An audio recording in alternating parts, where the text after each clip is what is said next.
Welcome, Richard, to the podcast, The Joys of the Journey. I've been following you on Instagram for some time, and what got my attention is like you were giving advice to fencers how to get better with pretty much everything. And because me as a fencer years ago, we never had that. And we also always see on social media like everybody's educating about tennis, about this and about that. And I feel like there's so much room for us to grow as a coaches and learning from somebody like you that is so much focused on very, very crucial part of the training of an athlete. And when I saw your account, I was like, I need to learn more. So every time you post a video, I'm like, look, I was like, oh, really? It's like, I'm very curious Yep. because I am not, I am a fencing coach, but there's a lot that I don't know behind the Well, scene. I fenced And so I started I want to fencing know, how do you probably first, a I want, lot of the ways other kids do. I loved Lord of the Rings and Star Wars growing up, and I asked my mom, like, I want to do that. How can I do that as a sport? And so there was a summer camp at Alamo Fencing Academy down in San Antonio, Texas. And I went to that camp and fell in love with it immediately. It was just my favorite thing ever right off the bat, and it just never stopped.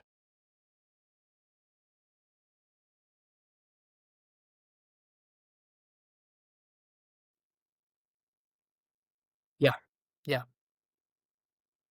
Yeah. and so I saw another video that you recently had, and it was so funny to me. So you took 5 years off of fencing, competing, Right, and then you so went back to the yeah, I totally tournament. get it. I went in And there I was fully listening just how you trying to have said, fun, was push fine and this and myself, that. go And hard, try to win. I never go into a tournament with the idea of like, "Okay, I'm not gonna win." I always, no matter what, every bout, go and win. Your goal is to win. That's just mindset, right? I teach that to my kids whenever we're working out or when they're on the strip or we're talking. It's like, don't go in there with the mindset of like, "Ah, this guy is so good. He's got this and this rating, or he came from here." Like, don't think like that. Just go in there and try your absolute best to win and strategize. But I also knew that, I went to a local tournament that was in Maryland, Savage Fencing, I think is the name of it. And I just went in there really to have fun. And I wasn't coming out with a lot of expectations because I knew I have been out of competing for so long that, you know, I can't expect the world from this, but I'm still going to go give it my best, have it my all, and I'm not going to be disappointed about, my results.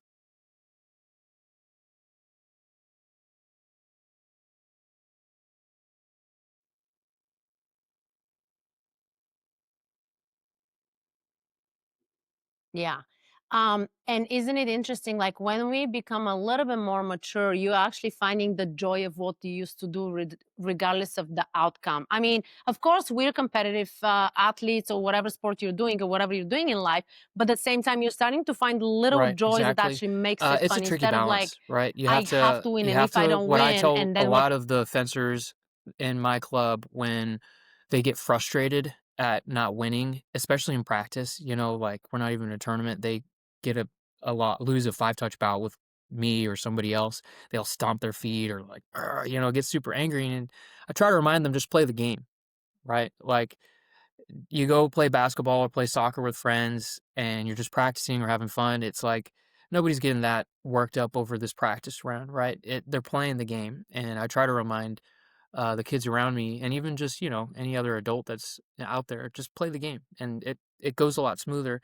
And I think we all know that one of the things that you have to maintain while fencing is looseness, staying relaxed. Because if you tighten up and grip your blade super hard and you're tight up here, you're gonna move slower and you're not gonna be able to react fast enough. And so if you're constantly like so intense about winning or worried about losing, you lose that relaxation that's absolutely necessary to be able to fence well.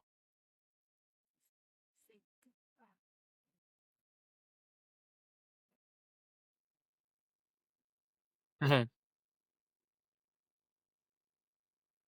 The muscles are like super tight. And so yesterday we were coaching at in Ontario, Fortune Fencing. It was the name of the tournament was Fortune Fencing, right? Yeah. So there were like 4 or 5 tournaments a day. It was a very tiring like event. It's a great organized. It's just like because when you have so many events a day. So one of my girls, I remember, she was so nervous, and I see her nervous. You can read your kids by the body language. And so she's Right. like, I really want to move, Right. but I cannot move. And I'm like, yeah, because you're nervous. She's like, no, I'm so relaxed. And I'm like, no, you're not. Like, you're telling yourself you are, but you're not, because I've been in that position too. So it's very interesting how the kids sometimes are like saying, I don't know what's wrong with me. I'm not nervous, but I cannot move. Well, you said it. If you cannot move, your muscles are tight, you're tense. And so I'm very curious for comparing Saber to Epe, because for us, you see how fast is for us. Everything is So, super, super fast. to make a So clear for you distinction, guys, I do don't you coach kind of coach your epee. kids to I do be coach as like the strength and conditioning, right? But as an epee fencer, I can tell you the difference, right? Epe? Um, there is like a, a level of patience that you need in epee. If you try to rush everything, you will lose the touch because in saber and foil, you have the right of way. So if you go and make that attack, I mean, even if there's a double light, if you have the right of way, you get the touch, regardless whether you get hit. But in epee, right, you can get a double, and sometimes it doesn't always work that way either because uh, just the nature of a cut versus a thrust is a little bit different, and so you have to be patient and continuously move. And even though it's a slower pace, you can't stop. that's that's one thing that like if I'm doing terrible in a bout, I'll ask the other guy like, "Man, what was going on?" He's like, "Well, your footwork was really good up until you started trying to plan or think or like you got in distance and you were like, and then you just froze." And then like I just saw that happen 2 times, so I waited for the third time and I got you, and I just did that over and over. So you have to have the patience to keep moving in, closing distance, open distance, move back and forth, and try to wait for those openings and create the openings too. So it is a little more patience.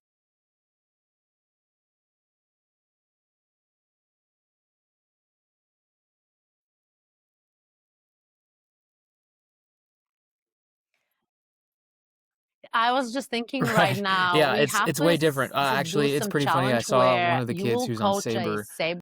switch over and try to fence epee just this last week, and it's super funny, seeing a Saber fencer go and try to fence epee because they just charge, right? And then for me, when I'm fencing Saber, I've fenced like one Saber tournament in my life, but I was not playing the right of way game. I was playing my patient kind of bouncing game, right? And then using my point a lot. And so it's funny when you cross those things. It's very interesting how different those two blades are. I mean, they're just two different sports basically.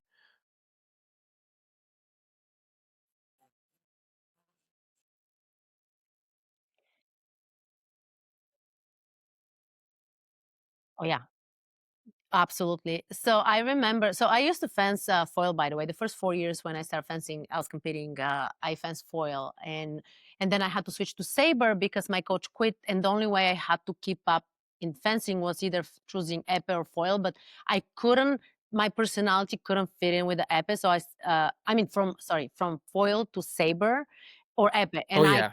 Oh couldn't, yeah. I I didn't feel definitely. like I'm It's the like epee choosing your personality because I'm a Pokemon. little hyper, cray, cray, That's how I felt about it when I was a kid. I mean, well, at Alamo Fencing Academy, it's only epee, all epee gym. But when, you go to a different club or you just learn about the different blades, you have 3 blades, and as a kid, Pokemon was a huge thing, and it still is, I guess, for a lot of kids. But it's like, you choose fire or water or earth, and it's very much, like, geared to what personality you have, right?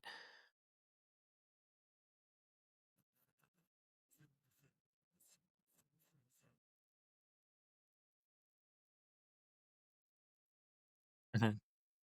absolutely. Yeah. I feel like Right. in my perspective will be like the saber fencers, we're very impulsive. Doesn't mean that we're always going to make the right decision. I'm just saying that we are very impulsive. We like, let's go, let's go. Foil is kind of the balance between the both weapons where they Right. will be very impulsive, very Assess and aggressive, but analyze. also they're going to have Yeah, their kind of. So I kind of would say there's a time where level they're of going to think. And you analysis guys, the involved epe will be in definitely fencing the epee. more like, But if you get too deep into it, then you're not allowing your body to just react and move. So one thing that I noticed for a lot of really great epee fencers is they aren't analyzing as much. They're just feeling it. They're not planning out like, okay, I got to do a circle 6 at this time, right? Sometimes it is. Sometimes you can notice like, okay, this fencer in front of me is doing this style of footwork over and over and over and over again, and they keep showing like a parry four. So then you just like try to bait that parry four and then move around it and go. And so sometimes there is a level of strategy involved, but uh, you don't want to get or paralysis by analysis, right? Because you can overthink in epee, and then you just get hit. So there's a balance.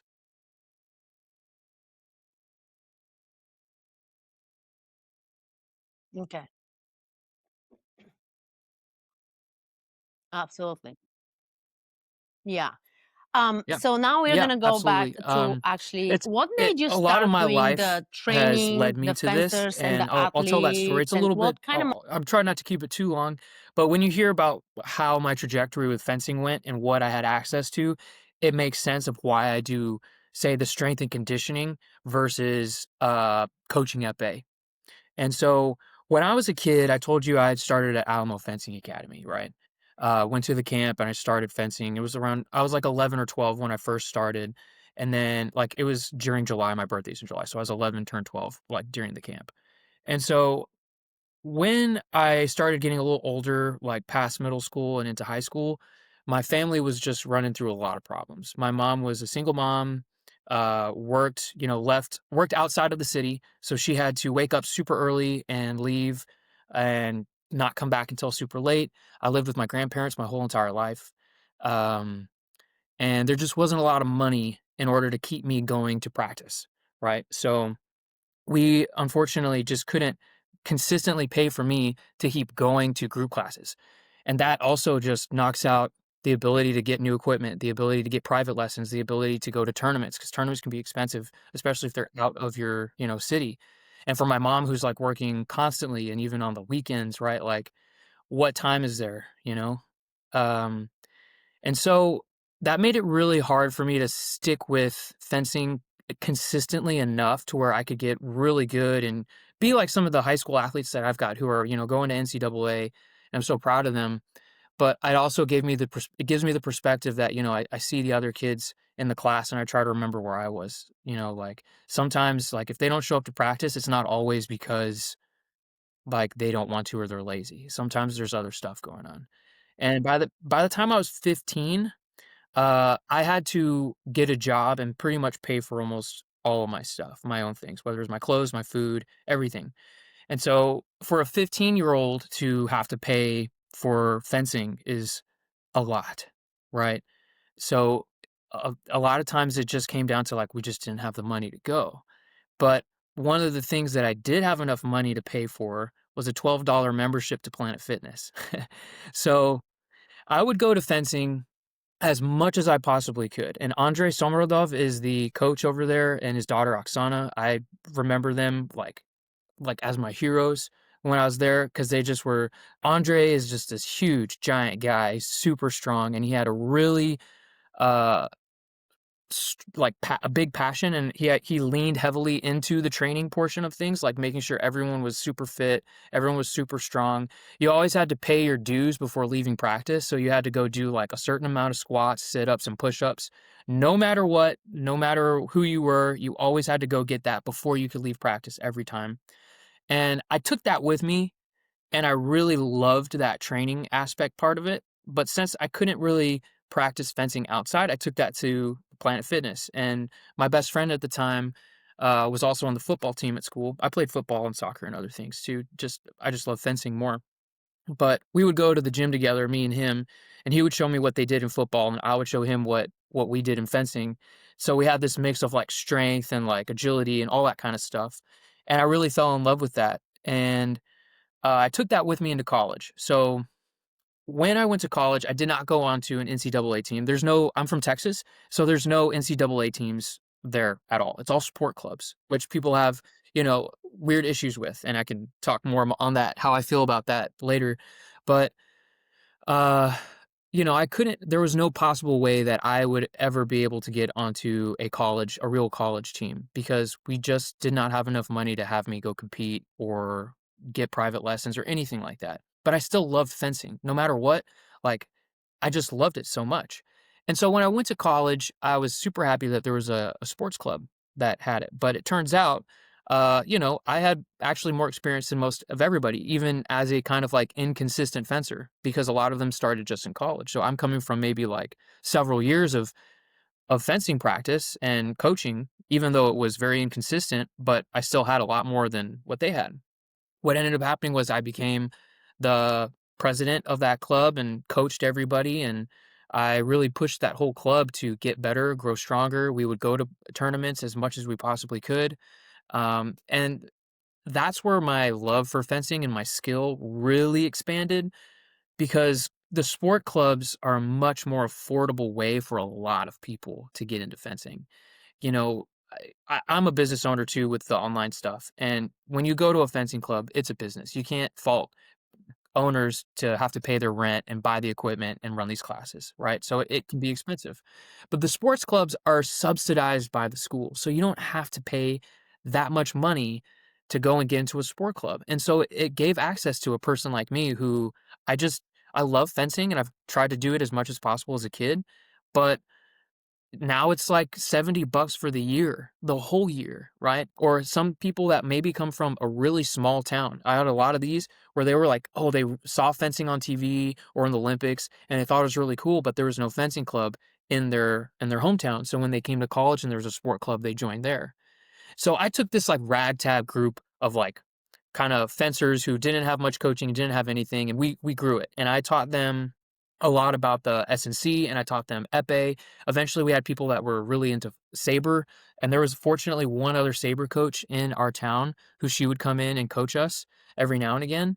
Her name was Grace Buchanan. She's down in South Texas. A lot. She went to San Marcos, and John Trojanowski is also, a really good friend of ours. He helped us really help grow that club and make sure we get coaching. But that's where it grew, and I really learned how I got better at fencing by having to teach other people how to fence, and then we would go and compete. I would go get certified in refereeing. I got certified as an assistant moniteur. So I really pushed myself really hard to learn how to fence well, how to get as much involvement as I possibly could, even though we had to drive like 3 hours to get to a tournament anywhere, right? So we would go to Houston, we would go to San Antonio, Austin. Dallas is like 8 hours away from where we were, and that's how the only way to get tournaments. So I pushed really hard to do that.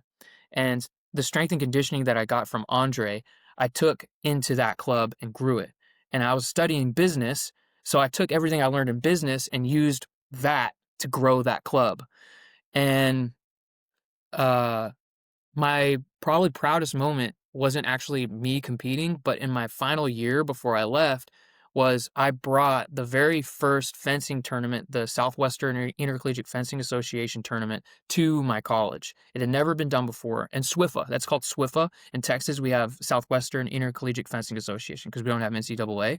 So all of the sport clubs host tournaments all like for a year, right? And all of the universities come.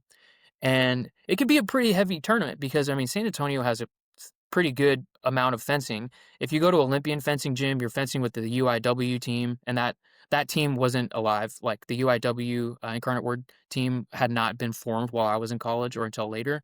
If you get people from University of Houston, guess what's in Houston? I mean, Alliance, and you've got the Woodlands Fencing Academy, and so those guys sometimes they're going to those clubs and getting training. And so when you go to these Texas sport club tournaments for the schools, SWIFA, it can be a pretty intense tournament.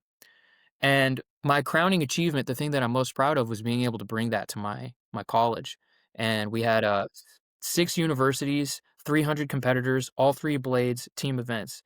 And I wrote the playbook, and then they were able to continue hosting it after I left. Um, so that was great. And then that's when I started my master's, and I took a really long hiatus. I was going to master's school, working full time. I just had no time to, full time work during the day, master's at night. And then when I moved up here to Virginia, the Washington, D.C. area, I mean, it's super expensive up here. I just started my new career. I barely had enough, but Greg Kadanov, who runs Nova Fencing here, he kind of helped me get back into fencing and gave me some a little bit of leeway to get back in. And during COVID is when I decided I kind of want to go into personal training. because I've always been training, I've always been working out, regardless of whether I was fencing or not. If I couldn't fence, I would go to the gym, right? So I've just been doing it for years.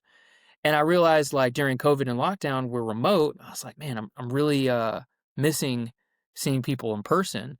And I live next to Gold's Gym. So they have this program basically where if you go and work for them, they'll pay half of your cost to become a personal trainer because I didn't have enough money to put down. I was still growing my career. I was living in a really small apartment, barely any furniture, right? Like eating out of like Tupperware things, right? It was kind of the struggle, like the classic struggle at the beginning. But I started personal training, and Greg caught wind of it, and I was still fencing too, right? So I was going to fence every now and again, a couple of days out of the week, just kind of keeping up with it. And then he heard that I was a personal trainer, and he was like, "Hey, I'm trying to run a strength and conditioning class here, like an agility fitness class. But all the guys I'm hiring, they like don't know fencing. They all come from soccer or football. They know all these other sports, but they don't know fencing. And Greg knew I fenced because I've been fencing there.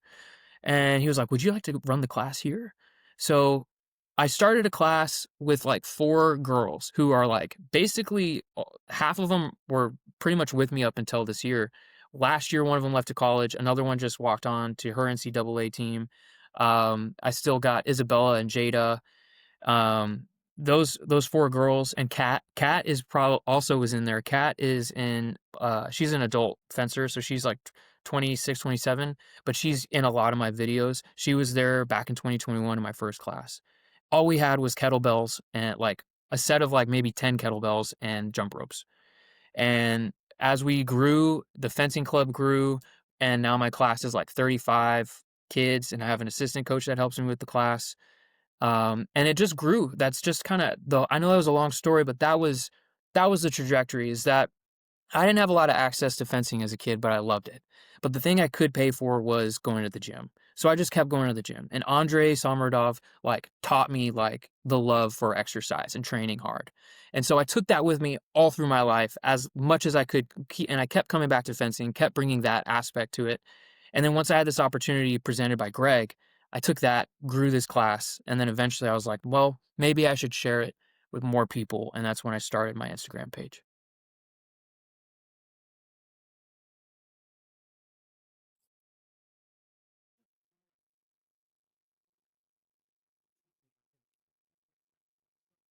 Yeah, like I mean, do you know, like when you're looking into somebody's social media, you can definitely read between the lines of the passion that you have for, but also the knowledge you have for, and then how much more you want to learn to get better. And I'm always like, because I love observing people, I love everything about the mindset. And while you were telling me your story, and I bet you had those moments where you were like, I'm doing everything right. Why am I struggling? Why am I constantly having like obstacles and this and that? But I feel like without those things, you weren't going to be the person you are right now. To Absolutely. almost like it's this Absolutely. And how should I say it, it's from the given me just difficult situation you create some. a really different perspective on our sport as a whole. Um, Being a person who got into fencing and has loved it, but never really had the I don't want to say opportunity, but this mindset that I think a lot of fencers come in and once they really love it and get into it, they're like, I've got to get on a college team.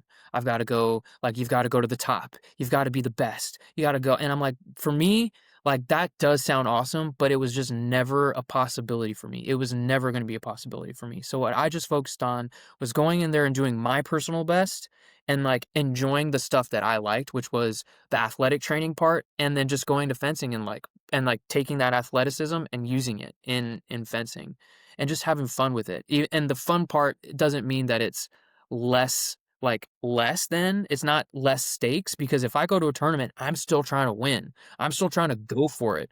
But I also am not making it this big giant lifelong like thing, right? This big giant weight on my back that I feel like a lot of fencers have.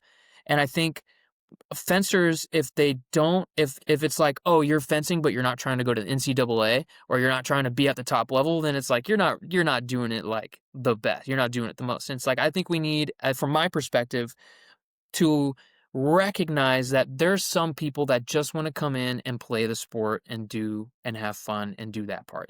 And fun doesn't just mean don't compete, don't do your best. It just means that they're not trying to make it the biggest, giant, most important thing in their life. Just like soccer and football and all these other sports, you know?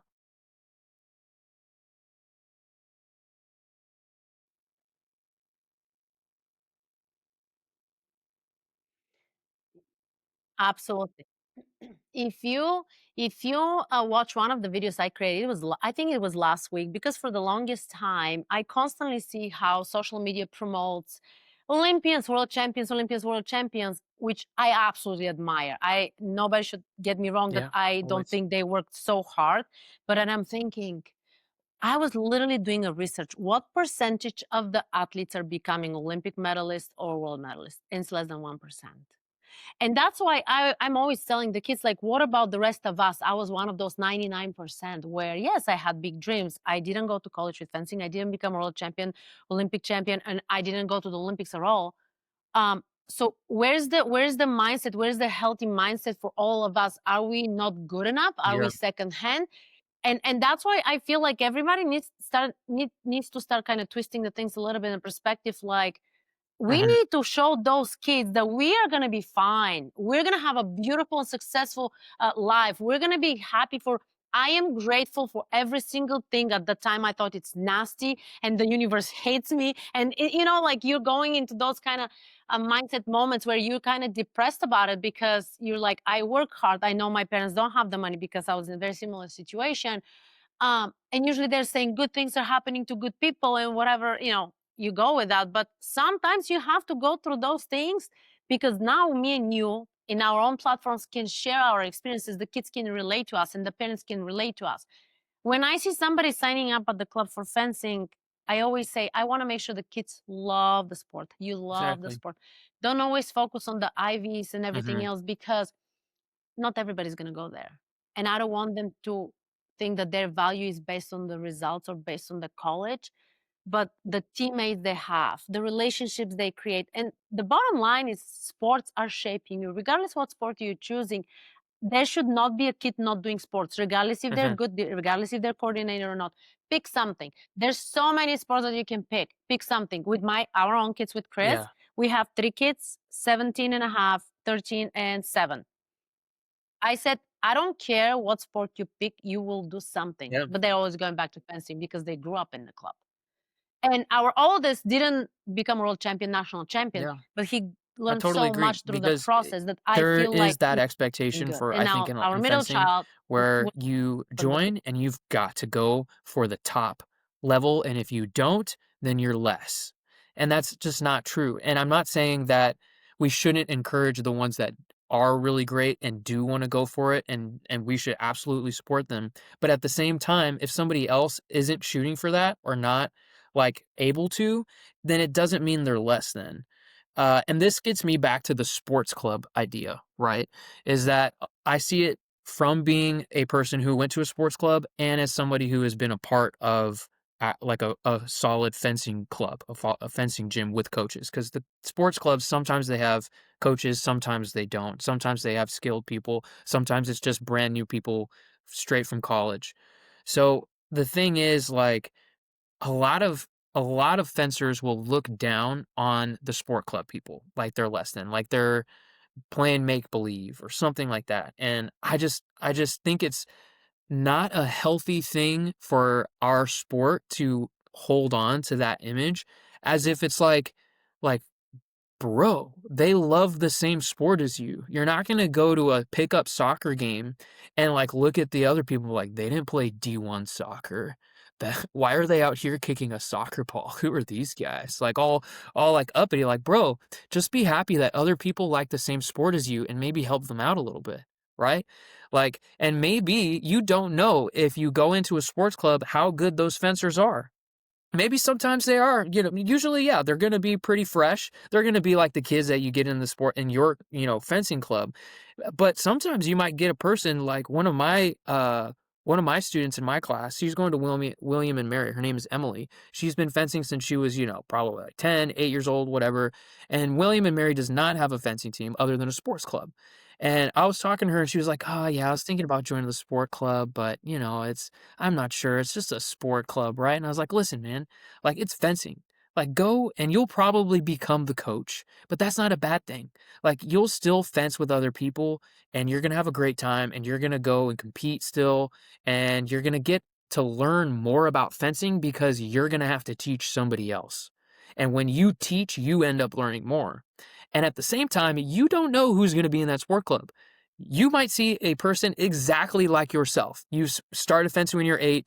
You were in an actual fencing club the whole time, and now you're going, and y'all both go to this sport club, and now y'all are both at the same level. You don't know who's in those sport club, and just because you're in a sports club shouldn't be looked down upon. Yes, do they have less coaching? Yes, do they have less experience? Yes, yes. But they're people that love the sport. That should be the only qualification that you ask for. Do you love the sport? Do you want to try it? Do you want to keep getting better? Fantastic. Let's go. And that's how I try to approach everybody and everything, all fencers. I try so hard to like instill that in my students when I can.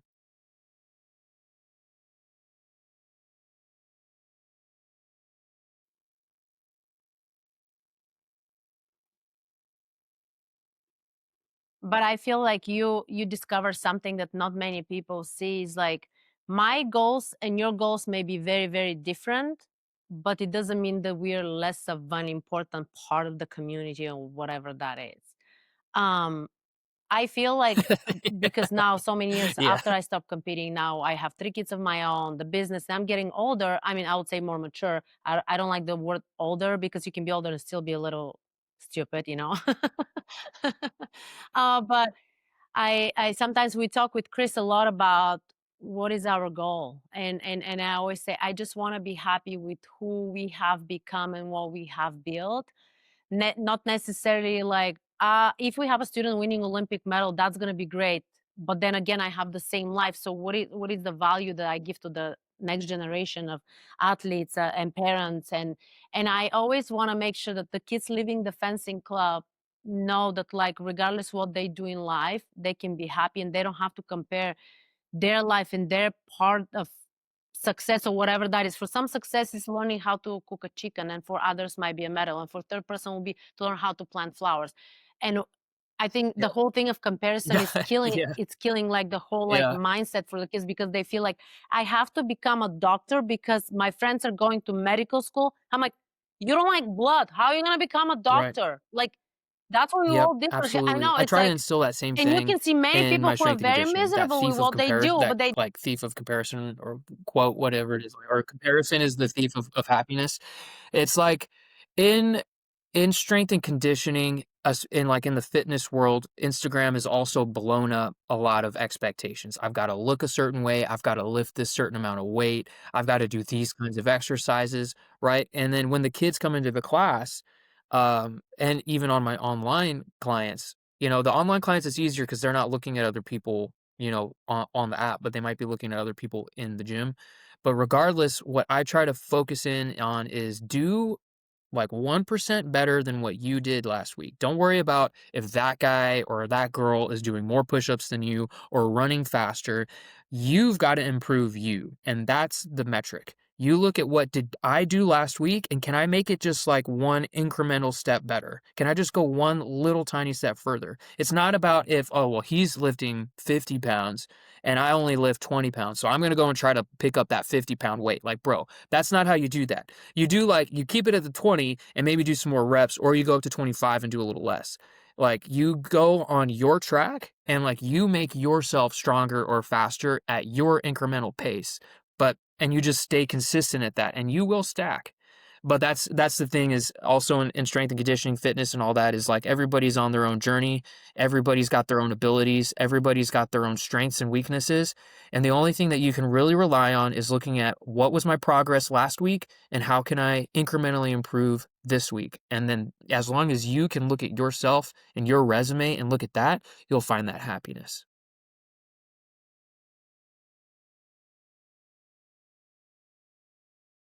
Sure.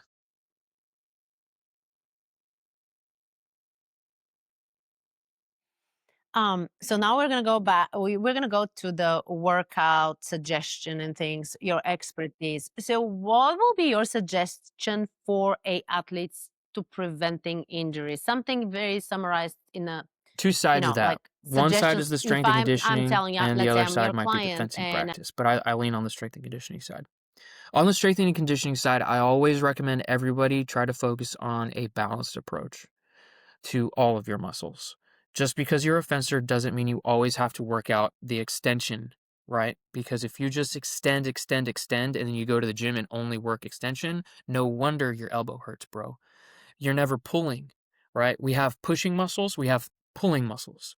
We have squatting and we have hinging. So that's like the four quadrants that I like to think about. You have your push, you have your pull, you have your squat, you have your hinge. Your hinge is like the hip movement, the movement in your hip like in a deadlift. If you don't balance all of those approaches, you will get imbalanced in other places. If you do not pull, your back muscles will get weak. The rear delt shoulder muscles and rotator cuff will get weak. Your biceps will get weak. All of those connect to the same exact joints that you're using to push. And the pushing is like, your chest press or your overhead press. You have to balance it out. If you do too much of one, then one is going to get weaker, one's going to get out of whack, or one's going to get overused. So I always say just start with a balanced approach. Make sure you have a push, a pull, a hinge, a squat. If you do that and do it consistently over time, your muscles will get stronger, you'll lose your imbalances, and you'll fix the weaknesses, and you'll likely see less pain. The other side of it is your practices. So when I approach strength and conditioning, I never tell people to go 100% maximum every time. That's how you get injured, right? Like if I told you as a personal trainer to go in the gym and lift your max weight every single day and every single week, are you surprised that you're going to get injured? Okay, so what about your fencing? Are you going 100% max every fencing practice? No wonder you're injured, bro. Like, chill out. Have some easy days, have some heavy days. Like, balance it out or increase it over time. That's how I do my strength and conditioning. I do it in like phases of months. And so week 1 to 4 is always a scaling in difficulty. Week 1 is always super easy. Week 2, medium. 3, hard. 4, we either send it or we deload, depending on the person, right? So you could do that same thing for fencing as well. If you have a tournament at the end of the month, right? You go week 1, you're kind of getting back into this, like you're kind of increasing volume. It's easy, you're going well. Then 2, you're going a little harder, increasing volume, doing more 15 touch bouts, more lessons, a little bit more training. Week 3, go send it, get as much as you can, but week 4 before the tournament, you pull back, you relax, you rest, and that way you're ready and fresh. So it's about managing your intensity.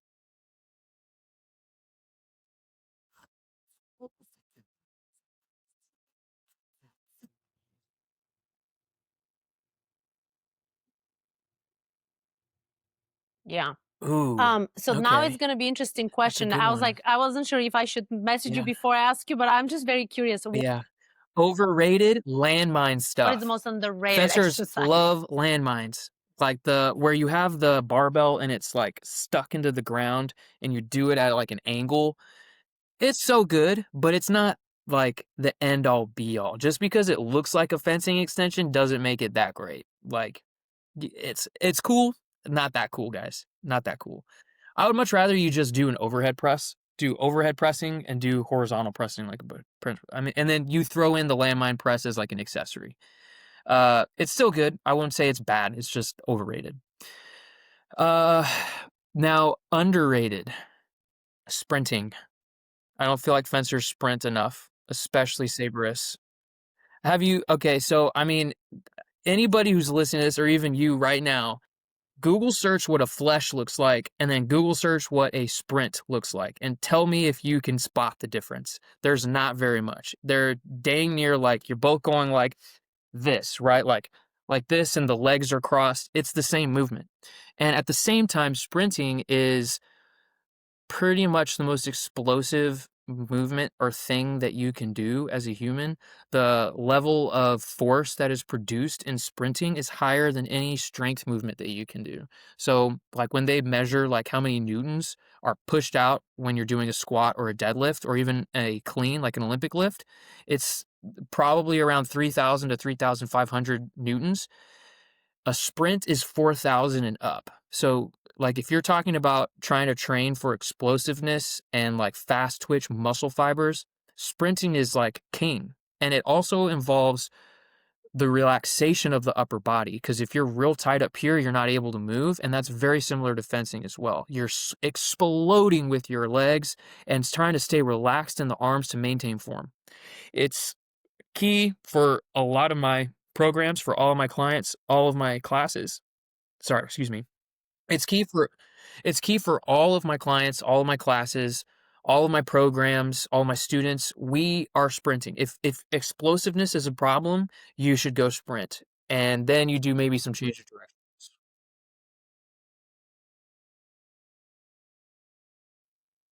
Yeah, And it even can. though, Absolutely. sorry Yes. for I interrupting, I have even all though of in everybody. Saber Sprint, we cannot like cross our feet, saber, for us is epee, foil, everyone sprints. Everybody. also And it's not always about having the exact transfer of crossing the legs. It's more about the amount of yeah. force that you're pushing through your foot to explode yourself forward. Because just saying that, you can think about like saber, right? Like pushing through the ground and exploding forward, whether it's an advance, a lunge, or a flunge, right? Sprinting is like that. It's maximal. It's maximal intent. And usually you don't need like super long sprints for a fencer, like a 100-meter dash is not necessary. This is where we get into specificity, right? Like what exercises are we going to choose and what variations are we going to choose that make the most sense? Sprinting has a lot of different forms. You can do the 10 meter, the 20 meter, the 40-yard dash. You could do the 100-yard dash. You don't need the 100 because you're not going to be going maximally that fast, right? And you're going to decelerate and reverse in direction in fencing.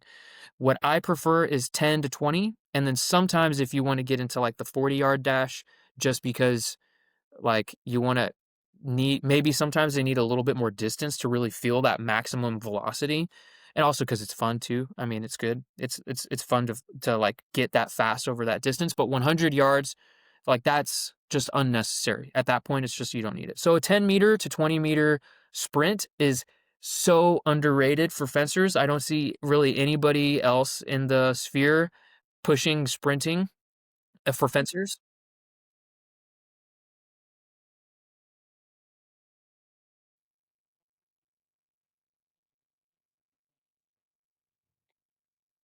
No, I mean, not really. And I'm happy that the kids have so much access to information and tools to get better behind the scenes, because obviously, so the biggest misconception is like they go to the club, they do the footwork drills, this and that, but we have such a small amount of time for 2 hours to fit in everything you can. And I always tell the kids, you have to supplement something on the side, depending what level of a fencer you want to be. When you see those Olympians with that incredible footwork, this doesn't happen from advances and retreats on the fencing strip, and that's being honest. There's so much more on the side. Not only the Yep, physical part where you with a yep. trainer who understands their material, but also with the Mm, mindset coach. There's a yes. this all it's what makes the fencer or an athlete a great athlete. So that's what it is. And then I think to this one we Always, can also add the I mean, it's nutrition. it's a mix of protein and What do you carbohydrates. feel it's something Generally, on a most people are really low on protein. Protein is so key for all athletes, not just bodybuilders. So I know you're gonna hear like bodybuilders talk about getting a whole bunch of protein in. You probably don't need as much as a bodybuilder, but what I usually say is get around 1 gram of protein per pound of body weight. It's a very easy calculation. If you're 150 pounds, then you need 150 grams of protein a day. And you can figure out how that works out in whatever way you want. You can do it through protein shakes, chicken, lean meat is usually the best, right? But protein is the building block for your muscles. And guess what we are taxing in practice? We are pushing our muscles super hard. And like if you don't eat your protein, you will not recover. So that's another thing about weakness, right? And getting pain and injured and stuff. A lot of times it's also nutritional. Like you're practicing so hard, training so hard, but you're not giving your body the the the things it needs to rebuild and recover well. So protein is one, but carbohydrates is also extremely important. Carbohydrates is the fastest energy source that the body has. They come in different forms, and I actually have a video coming up on it. But, you have your complex carbohydrates, and basically carbs are sugars. The more complex they are, the more chains in the sugar molecule there are, right? So more chains means it's harder for your body to break down. Those are good for like when you're trying to stay full for longer, they have a longer time to digest versus maybe something with a more simple structure like fruit, white rice, white bread, things like that are still really good for athletes, especially before practice or before tournaments because they don't sit in your tummy for long. They can digest quickly and give you really clean, quick energy. And then you have your super simple ones, which is just basically sugar or corn syrup, right? Like you got candy, soda, those kinds of things. Those are super fast, but they're even faster than, say, your white rice or your honey. So, like, just plain pure sugar, the way I have a video coming out where I'm going to show you the graph. So, that sugar gets you that energy fast, but it goes whoop and then comes down, right? And that's why you feel a sugar crash. You ate a bunch of sugar, you got super hyper, and then you're dead, right? Versus white rice will come up up, up, up, up, up, up, and it has a little bit longer of an energy release. And that's why energy like runners have energy gels, or those honeycomb things that are people are eating now for energy. Those are really good sources of simple carbs that can give you clean energy without the crash.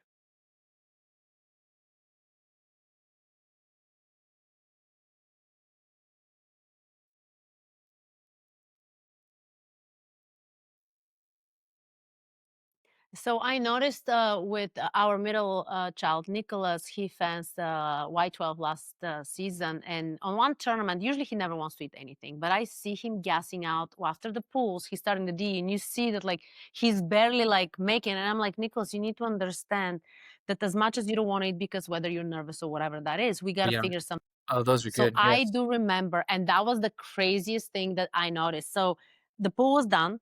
I gave him a Applesauce. one strip of those, the Costco dry mango. They have more sugar added to it, one of the strips. Yep. And then I gave him he wanted also applesauce. I gave him the applesauce. He fenced 10, 15 minutes later, and I'm literally speechless. He won the bout, but the way he fenced for me was important. I wanted to just figure out that. I gave him another strip of mango.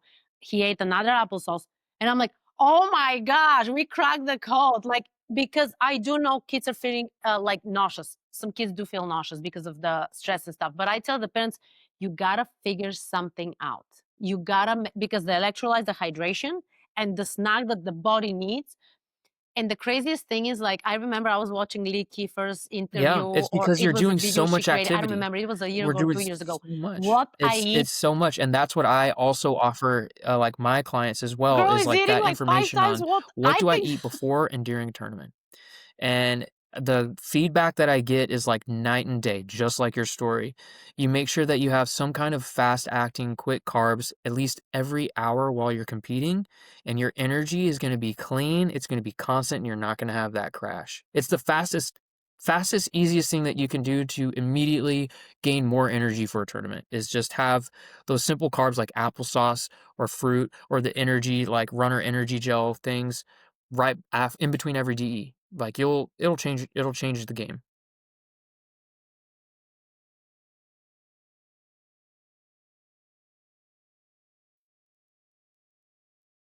Mhm.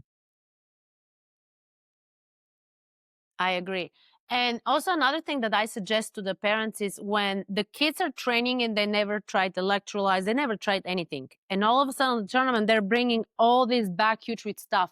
And I was like, I do agree we have to feed the kids, but you don't know how your kid is going to respond to certain things when you're giving it. Some might be vomiting. I mean, you don't know. And I'm like, let's start implementing those during practice to see how they're going to respond to it. So that's the only suggestion. I don't know that much about nutrition.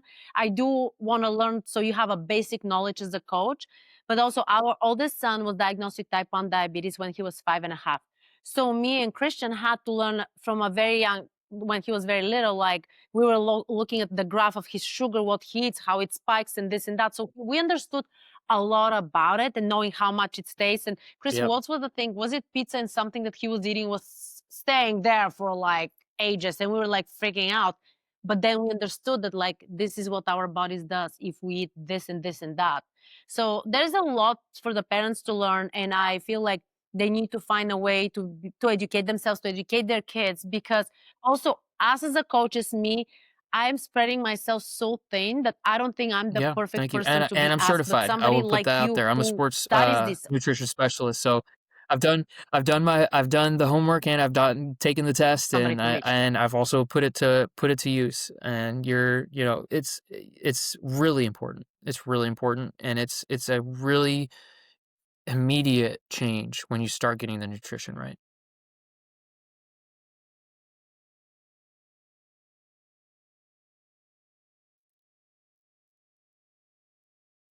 Yeah, I mean, it's just helping people.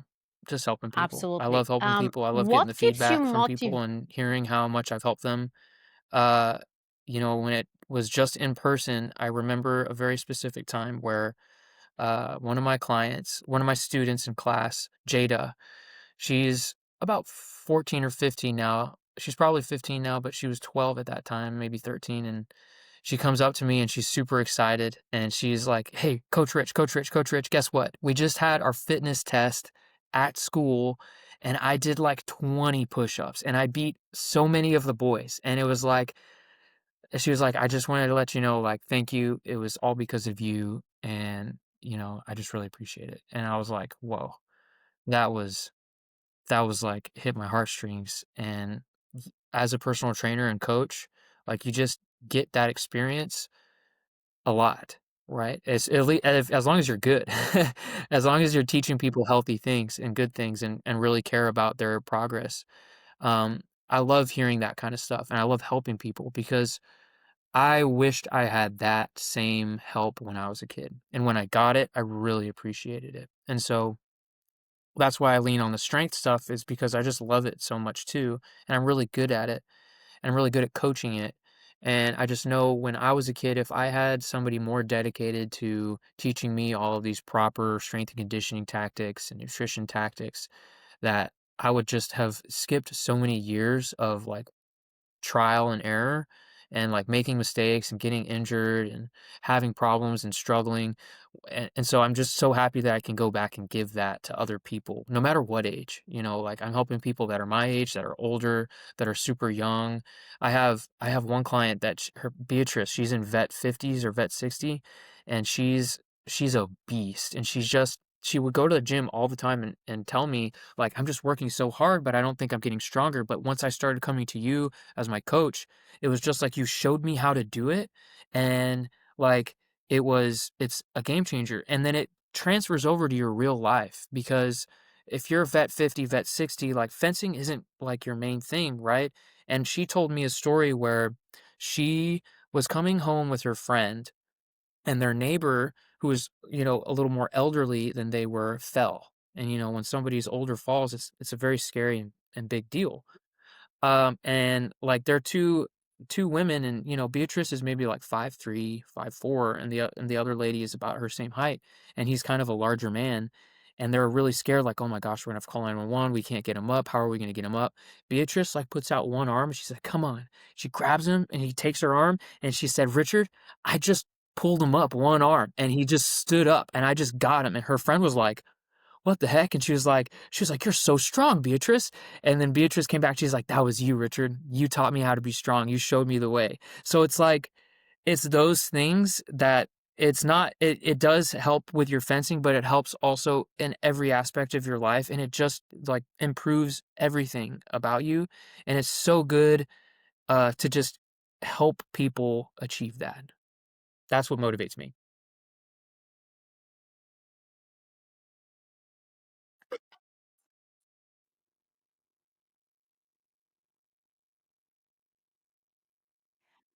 I mean, that's amazing. Like, I think helping people is the bottom of, I mean, it's everything. Like, same thing for us as a coach is like helping those kids, regardless of the outcome and the results. I'm sure that we shape them in some way and form that they're going to be very successful human beings outside of the fencing. How do you balance work and life? How do you um, kind of, because as a coach for Mm, us is yeah. 24/7 coaching, and sometimes you're Well, trying to unplug, whether I plant flowers. I think what I have to do is disconnect from my phone because so much of my business is online through Instagram, and I have the app that people get my programs with, and so, I'll get notifications from the app from clients. Um, and, my computer now is, it's just, when I open it up automatically, I see the programs and everything, and then, it's a lot. Disconnecting from the devices, going on a hike is my favorite, going on walks. You can't always go on a hike, but going on walks with my wife and my dog, like, just disconnecting, going outside. Blocking out time for me to fence without coaching other people. That's been nice. Like, I'm not here to coach, I'm here to fence. And then I yeah, exactly, and it's like, I mean, I'm happy to give people a little bit of advice while I'm there and everything, but still, it's like, on the days where I coach, and this it was like this for many, like, a lot of time, like, a long time, like, you don't really have time to fence. Like, you don't have time to go and do it yourself. You're coaching. And maybe after my classes and all my clients were done, I would have time for maybe 2 or 3 bouts, and it was like, "Okay, that felt really good, but, you know, I still feel like I'm rusty and I'm not really getting good practice in." So making that time to actually go in and fence and just be there for a day, be like, "Nope, I'm not coaching. I'm just fencing." Because fencing is what I love. And if I can do it without, worrying about training somebody else, that makes me feel really good. Um, and also sometimes doing a workout that's not programmed, just going out and do a random workout with a friend or whatever it is, just anything random that's off the program really helps too. Because sometimes when you're so programmed and so structured, it all feels like a chore. Like, I've got to do this, and it kind of has to be if you're going for performance goals. Like, you have to have a regiment, but to, like, remind yourself that I love this sport, I love going to the gym and training, like, sometimes you just gotta do something that's random and off the plan. So, that's how I approach it. What do you want to be known for? What kind of legacy you want to leave behind The one day? thing, no matter what it is, whatever job I'm doing or business I'm running, helping other people is what I wanna be known for. That's amazing. And now tell me more about the programs you have so people can find. As I figured maybe other people outside of my fencing club would find benefit to those too. So, I offer my one-on-one personal training, which is the first offer that I have. Um, and that is, really in-depth coaching. I'm messaging you every week. You have a video call with me every month. I'm customizing your plans. I'm giving you nutrition plans and helping you plan nutrition for a tournament. I'm changing things if you go for a tournament or if you have travel. It's a full service coaching package, and I try to give as much value as possible since we're online.